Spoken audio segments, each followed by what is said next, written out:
என்னங்க பெரிய பணம் வேணுங்கிற அளவுக்கு பார்த்தாச்சு. அரசியலுக்கு வந்துதான் நான் பணம் சம்பாதிக்கணுமா என்ன? அதுக்கு கொஞ்சம் கூட அவசியமே இல்லை.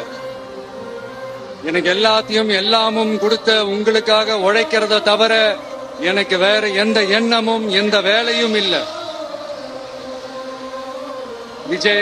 விஜய் அண்ணா, விஜய் தம்பி, விஜய் தம்பி, நம்ம விஜய் நம்ம விஜய்னு என்னடா இந்த விஜய் தனியாளா இருப்பான்னு பார்த்தா எப்ப பாரு மக்கள் கடலாவே இருக்கிறானேன்ட்டு இந்த எதிரிகளுக்கெல்லாம் தெரிஞ்சவன நம்மளை பத்தி கண்ணாபின்னான்னு பேச ஆரம்பிச்சிருக்கிறாங்க. அதாவது நான் மரியாதையா பேசினா கூட அதை தவறா எடுத்துக்கிறாங்கன்னா பாத்துக்கங்களேன்.